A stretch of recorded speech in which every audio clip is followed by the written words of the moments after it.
Tak ingin dimadu, seorang istri di Banyuasin nekat potong alat kelamin suaminya menggunakan cutter tajam. Hingga korban dilarikan ke Rumah Sakit Umum Bayung Lincir. Persoalan terjadi lantaran sang suami ingin menikah lagi.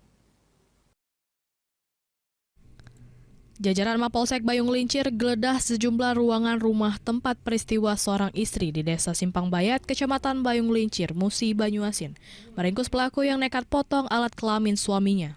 Sebelum peristiwa terjadi, Lisayanti mencurigai suaminya bernama Rian memiliki wanita idaman lain. Terlihat dari cara bicaranya lewat ponsel. Muncul rasa ingin tahu sejauh mana hubungan suaminya dengan perempuan itu yang dikatakan suaminya saat cekcok, bahwa perempuan tersebut akan segera dinikahinya karena sedang hamil.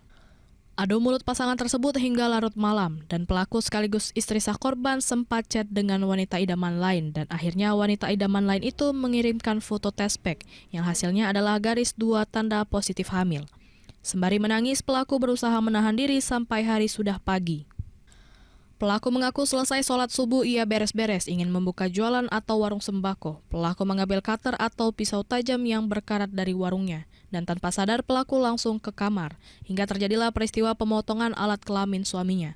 Dugaan suaminya atau korban sedang tidur. Nikah lagi, dia mengaku juga perempuan itu sudah hamil. Terus? Kami cekcok. Ribut malam itu? Ya, cekcok. Terus? Nyari jalan keluar, Pak. Bagaimana, kan mau dibawa kemana? Dia mau memutuskan hubungan dengan saya, dia tidak mau. Mau memutuskan dengan perempuan itu, dia tidak mau. Jadi, saya tidak mau dimadu, Pak. Terus? Tidak mau dimadu. Ya nggak ada jalan keluar. Kekerasan dalam rumah tangga yaitu kekerasan secara fisik yang mengakibatkan luka berat, yaitu dipotongnya alat kelamin daripada suami oleh istrinya sendiri. Pernikahan selama 12 tahun antara Lisayanti dengan Rian mempunyai 3 orang anak dari kasih sayang mereka.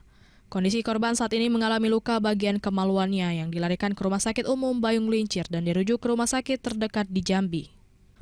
Dari Musi Banyuasin, Edi Lestari, iNews melaporkan.